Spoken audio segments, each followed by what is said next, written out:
Pardon the interruption, but I'm Mike Wilbon. I went to Madison Square Garden, the world's most famous arena, to see the Knicks win a game last night, Tone. Aren't you jealous? Well, Tony Kornheiser, no. I was happy watching the Nats. They once got a runner to second. I took Chessie the dog out at about 8:15. It was 1-0 Mets. I got back in 10 minutes. It was 8-0 Mets. Come on. Yeah, well, that sounds just like the Knicks game. Because there was no drama. Non-competitive. No drama in the world's most famous arena last night. No. Absolutely. Welcome to PTI, boys and girls. In today's episode, the NBA floats a new anti-tanking proposal. The NCAA tournament plans to expand the field, and TJ Oshie joins us for 5 good minutes. But we begin today with last night's NBA playoff action. San Antonio finished off their series with Portland by drumming the Blazers 114-95. The Knicks took apart the Hawks 126-97 as Jalen Brunson had 39 points. And the one road team to win was the 76ers in Boston, beating the Celtics 113-97 as Joel Embiid had 33 points. And the Celtics missed their last 14 shots. Wilbon, which result was the biggest deal? Tony, the biggest deal is Philadelphia beating the Celtics. That came out of nowhere. I was in Madison Square Garden, as I just said, and I'm all, hyped up for not necessarily big drama, but small drama. Atlanta had won a game there already. The series is tied at 2. The Knicks have struggled, as you know, historically in some of those big game fives over 50 years. So I'm thinking, I'm in the place. I mean, Celebrity Row is just crackling. And Madison Square Garden was such a great place to be last night, and it didn't matter. What mattered, I turned around from where I was sitting and had a flat screen in my face, and I could watch Joel Embiid lead the 76ers. Right. You got their big three together, which of course includes Paul George. So Embiid and George, two of my faves, not so much for you. Yeah. They played together for only the 23rd time, Tone, so we don't get a peek much at them. This is what I anticipated 2 years ago with young Mr. Maxey. But it's that game. It's Philadelphia beating the Celtics again in Boston. I understand why you would say that. I understand. Joel Embiid had a great low-post game, particularly in the second half. His shots were on the average inside of 9 feet from the basket. He made 7 out of 10 in the second half. When they double-teamed him, he pitched out to somebody who was completely open. He either scored or assisted, I think, on 54 points for Philadelphia. Yes. But the Celtics were complicit in that game because they shot so badly. They missed their last 14. True. I believe they were 3 of 22 in the fourth quarter. We see this every year from the Celtics at home, usually once. This time it was twice. This time twice, and the Celtics are 4-11 since 2022. 4-11 or 4-13. It's a really bad record in the game after they win by 20 points or more in the playoffs. But Mike, I honestly still think they're going to win, and so I'm going to differ with you here. I'm going to take 20 more seconds. The most important game and the biggest deal last night was San Antonio winning big. This was Wembanyama's first playoff series ever, and he aced it. Yep. I'm going to tell you why. He aced it. He missed one game with a concussion. The next 2 games he came back, he had a total of 13 blocks. He appears to be going 5 feet over the rim to block shots. I sat here in March. I said to you, they're going to win the NBA championship because not only are they that good, but they own Oklahoma City this year. They're scary right now, Mike. They're scary, and that's why I say it. That's why I say it. So we agree on that. I just think it's a little bit a tick too early. But, man, he's otherworldly. We will agree on that. Let's move from playoff teams to also-rans. The NBA has reportedly circulated a draft lottery proposal to general managers that the league hopes will dissuade tanking. The lottery field would expand from 14 teams to 16, and the 3 worst would no longer have the best odds of landing the top picks. Those odds would go evenly to the 7 teams who finish 4th through 10th. Tony, this has been a big issue for you all season. Does the proposal make sense to you? Any time that the NBA weighs in publicly on tanking, this is a good thing. This year, 6 to 8 to 10 teams were tanking almost all the time, if not all the time. And so the product that was put on the court was a dishonest product. At any night, 6, 8, 10 games were phony baloney games. and season ticket holders or just regular ticket holders for that one night were cheated out of what was an honest game by some long-term strategy to get low in the draft, get a high number, and make your team better, right? Yeah, tanking is a big deal to me. I look at this proposal, if I understand it correctly, what the NBA is doing now is incentivizing winning. Because they're saying of the last 3 teams, the relegation trio, they're saying, no, you don't get the best odds anymore in the lottery. You don't. Teams that finish ahead of you, that won more games than you, get better odds than you get. I am completely in favor of this. The Washington Wizards, I always use them as an example because they've tanked for 3 straight years. They're going to have worse odds, for example, than Sacramento or New Orleans, who may be bad teams, but occasionally tried to win. I also like that you can't get the number 1 pick 2 years in a row. I also like that you can't get the top 3 pick or top 5 pick 3 years in a row. I like that. I think this is a good start. I'd have taken the Wizards pick away from them, and the NBA has threatened something like this. But Mike, yes, I believe this is a good start. Yes. I believe this is phony nonsense relative to a bigger problem. I agree. Tanking this year was a problem. That's this year. It wasn't a problem last year. It wasn't a problem the year before. It's not going to be a problem next year because you won't have the glut of talent that can finish and change a team's fortunes 1 through 8 or 9 like you appear to have this year. But instead, you mentioned the Wizards. You can pick out the teams, and then I'm going to give you 10. I'm going to say 10. 10 teams this year constantly tanking. 30 teams every year engaged in load management. Somebody's cheating the fans every night in this league whose teams are almost every night, whose players don't play, unannounced. Spend $2,000 for tickets, take your family. You don't see who you thought you were going to see. It's like seeing the understudy on Broadway half the times you go. They don't address that. That's a much bigger problem. As you know, to me, I've been consistently on that hill, and I'll die on it. I'm on the other side of that. Yeah, I'm on the other side of that. I would just say to you, I would expand the NBA's thing. I would include teams in the play-in to go into the lottery situation because I want to flatten the odds, because I want to incentivize winning. Yeah, the 8th place. Incentivize winning. They're included. I like relegation. I like that. It's too bad they can't relegate to the G League. We're going to send them. Yeah, that's what I was going to say. You send them to the G League. Let's stay with basketball, but go to college basketball, and the reporting that the NCAA tournament will expand from 68 teams to 76 teams next year. There would be 8 more play-in games for a total of 12. They will take place in Dayton and another as yet unnamed city. Wilbon, would these additional games early in the week be objectionable? Tony, I don't want to go as far as objectionable. I just think they're unnecessary and they dilute the product.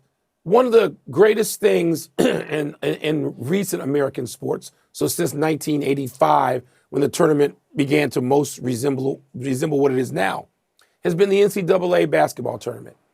It's been somewhere between damn great and perfect.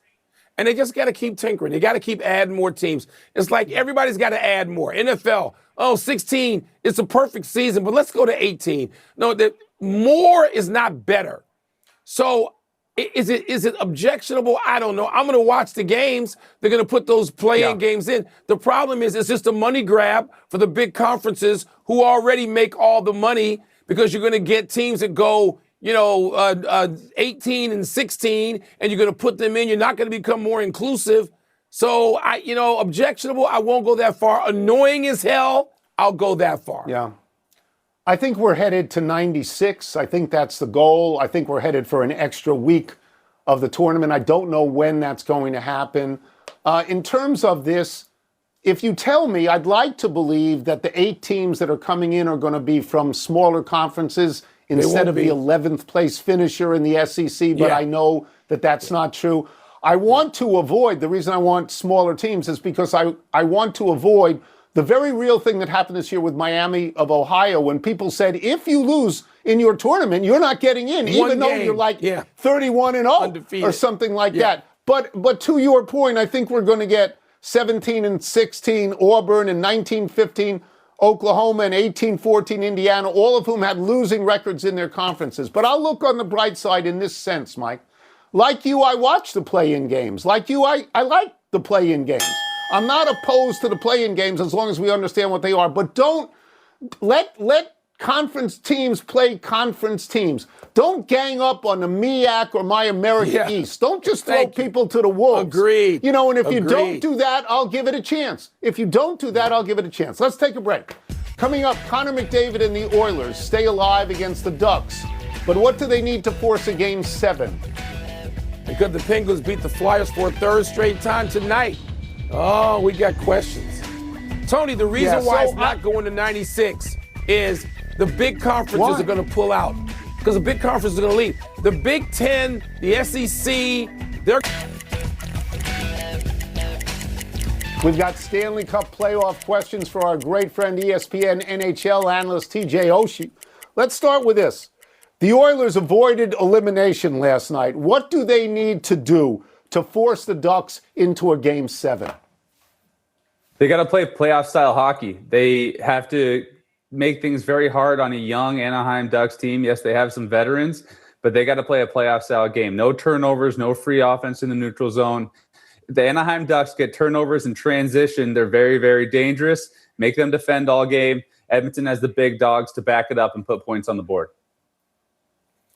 TJ, one of the stories that certainly on this show we've been rooting for has been Buffalo most, if not all season. Well, the Bruins, of course, won an OT to send this series back to Boston.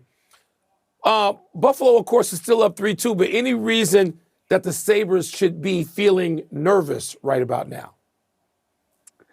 That's absolutely the question. We wondered how they were going to do in a playoff-style environment. There's a lot of momentum swings in playoffs, either good momentum or bad momentum, and it's how you handle those moments. Can you just stick with your game long enough? Everyone wants to win in 4 games and 5 games, but a lot of times it's going to go to 6. It could go to 7. Can you stay with your game long enough? And that's been my question for Buffalo. Yes, they have the offense. Yes, they're extremely exciting, amazing fan base. Right now, I think this first period in this next game is going to determine how the rest of the series is going to go. Can Buffalo now push back and take control of that momentum and ride it off and move on to the second round? Well, speaking of can you stay with your game, the Penguins have come back from 3-0 to force, some drama in this series with the Flyers and can force a Game 7 tonight. What do you think the Flyers are feeling tonight? It's sort of the same story as Buffalo, right? They came into playoffs. Philly did absolutely buzzing. A month ago, we didn't even think they were going to make playoffs. All of a sudden, they go on this insane run. Martone, young buck, just came up with them. He's been fantastic. But you'd start to see a little bit of the veteran presence with Pittsburgh starting to take over as the momentum shifts come. Anthony Mantha for Pittsburgh has been a monster. I played with him in Washington. He's a big guy, very soft hands, and if he plays fast and plays physical, he can really shift the momentum and really control the shift with his size and speed. Philly right now is going to have to grab this thing very quick. Yes, last game it was kind of a fluky goal off the back end wall, off the back of the goaltender skates and in. But momentum is on Pittsburgh's side right now. I don't think you want to face Sidney Crosby in a Game 7. They're going to need a good first period. They're going to need to follow it up and make sure they don't give Pittsburgh and some of their young talent and some of their old talent free offense through the neutral zone. Let them freewheel in the offensive zone. Pittsburgh or Philly is going to have to be very, very sharp. You mentioned Crosby. You played with Ovechkin, who's near the end. Crosby came in around the same time as probably near the end. When you see Crosby in the playoffs like this as an older player with so much depending on him, how do you feel about watching him? I feel a lot better about watching them than I did playing against him. I'll tell you that.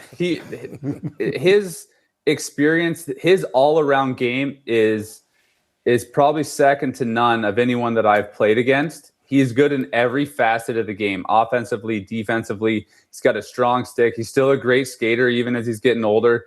It doesn't feel to me like he's lost a big step speed-wise, which tends to happen when you get older. And Sid in playoffs, he tends to find a way to elevate his game. It seems like when the pressure's really on, I don't know. Someone put a heart rate monitor on this guy because it seems like his heart rate goes down, his effort goes up, and his focus gets clearer. He's honestly one of a kind. He was so hard to play against. I'm rooting for him now that I'm not on the ice, but I absolutely hated him when I was playing against him. We'll get you out of here on this. The game that you're at tonight, you're in Tampa for Game 5 between the Canadiens and the Lightning. We all saw that big hit. That was a monster hit that seemed to shift the momentum towards Tampa in Game 4. Is that something that can carry over, or is that done in that game? So I'm so glad that you brought that up. That's actually going to be a huge question mark. Playoffs last year, first round against my Washington Capitals. Tom Wilson throws a massive hit in Game 4 on William Carrier. At the time, Washington was up 2-1, but they were down 2-1 in the game. They scored on that shift, Washington did, took over the series, won that game, won Game 5, and ended the series. And Montreal never looked the same. They're a very young team, the youngest team in playoffs. So seeing a big hit like that, open ice right in front of the benches, I'm very interested to see how these young guys come back and respond. I think this is, to me, the most, I'd say, old school playoff type series going on right now as far as physicality, as far as stuff after the whistle. This is a very, very exciting series. We got some old dogs on Tampa, a lot of young guys. No one ever won a Stanley Cup besides the coach in Montreal. And so it's going to be interesting to see how Montreal responds to that massive hit, if it's the same as last year or if they learn their lesson and they move on and focus on their own game. A pleasure to have you. Thank you, TJ. TJ, thank you, man. Appreciate it. Thanks, gentlemen. You can catch the Canadiens and Lightning on ESPN2 starting at 7 p.m. Eastern. Let's take one last break. Still to come, how will the Braves fare against Tarek Skubal tonight? And will the Rockets and Pistons exit the playoffs tonight? What do you think? There's a lot of good playoff What do you action. think? A lot of good stuff tonight. Happy time, people. Happy 92nd birthday, Luis Aparicio. History lesson, kids. The Hall of Fame shortstop played 18 years in the majors, mostly with the Chicago White Sox and Baltimore Orioles. Aparicio came to the majors from Venezuela in the era when shortstops were good field and no hit.